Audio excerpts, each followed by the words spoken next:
I just want to talk something about it. ప్రతి మగవాడి వెనక ఒక ఆడది ఉంటుంది, తన సక్సెస్ కారణం అని మనం చాలాసార్లు విన్నాం. ఆ సక్సెస్కి కారణం అవచ్చు, ఒక సిచ్యువేషన్ కారణం అవచ్చు, ఫెయిల్యూర్ కూడా కారణం అవచ్చు. అదేది ఒక రూల్ అనేది కాదు.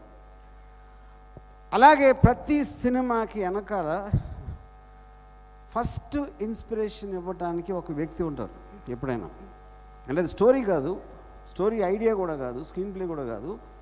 ఏదో ఒక వ్యక్తి మీకు తారసపడి మీ జీవితంలోకి వచ్చి ఒక ఇన్సిడెంట్ క్రియేట్ చేసినప్పుడు దాంట్లోంచి స్టార్ట్ అయిన ఒక ఐడియా ఫైనల్గా ఒక సినిమా అవుతుంది. సో లక్ష్మీస్ ఎన్టీఆర్ వెనకాల నాకు ఆ ఇన్స్పిరేషన్ ఇచ్చిన వ్యక్తి, ఆ వ్యక్తికి నేను ఈ సినిమా అంకితం ఇస్తున్నాను. ఆ వ్యక్తి పేరు Nandamuri Balakrishna.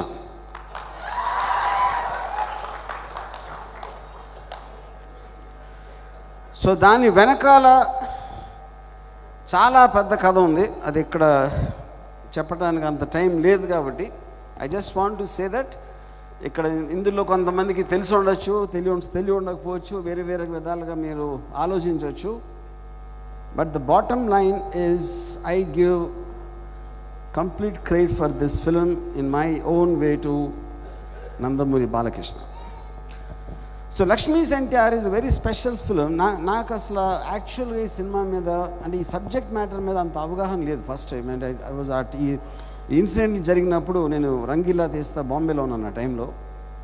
So I was not very following. ఆ టైంలో మీడియా కూడా లేదు, సోషల్ మీడియా లేదు కాబట్టి ఎక్కడో హైదరాబాద్లో ఏం జరుగుతుంది అనే దాని మీద I was not really concentrating. కానీ ఎప్పుడైతే ఈ బయోపిక్లు స్టార్ట్ అయిన ఆ ఆస్పెక్ట్లో ఆ టైంలో నేను కొంతమందిని కలవటం జరిగింది. వాళ్ళు ఇచ్చిన ఇన్ఫర్మేషన్ నుంచి నేను స్లోగా అంటే ఆల్మోస్ట్ ఒక రియలిస్టిక్ ఫిల్మ్ అనేది ఒక ఇన్వెస్టిగేషన్ లాగా ఒక ట్రూత్ అనేది దగ్గరికి చేరటానికి ఏది నిజం అని ఎవరన్నా అడిగితే నిజం అనేది నమ్మబుల్గా అనేది నిజం. ఎందుకంటే నేను ఆ టైంలో లేను, మీరు లేరు, ఎవరు లేరు. చూడండి 23 ఏళ్ళ క్రితం జరిగిన సంఘటనలు. అలాగే ఆ పర్టికులర్ టైంలో ఉన్నవాళ్ళు నిజం చెప్తారన్న గ్యారంటీ లేదు. ఆ టైంలో ఇప్పుడు కొంతమంది ఫర్ ఉండొచ్చు, కొంతమంది అగెయిన్స్ట్ ఉండొచ్చు. ఇన్ని సంవత్సరాల్లో మీరు గ్రూపులు మారి ఉండొచ్చు, పార్టీలు మారి ఉండొచ్చు, మీ మనసులు మారి ఉండొచ్చు, మీ రిలేషన్షిప్స్ కూడా మారి ఉండొచ్చు. అందుకని I believe it's not valid anymore, around something like that.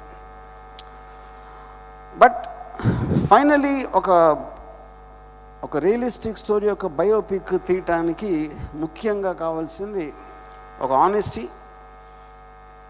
ఒక 4-5 సంవత్సరాలు లక్ష్మీ పార్వతి గారు రామారావు గారు లైఫ్లోకి ఎంటర్ అయిన తర్వాత వాళ్ళిద్దరు రిలేషన్షిప్ ఒక 4-5 ఏళ్ళు జరిగి ఉంటే అది మీరు ఒక 2.5 గంటల కథలో చెప్పడానికి obviously you can't do justice to each and every incident.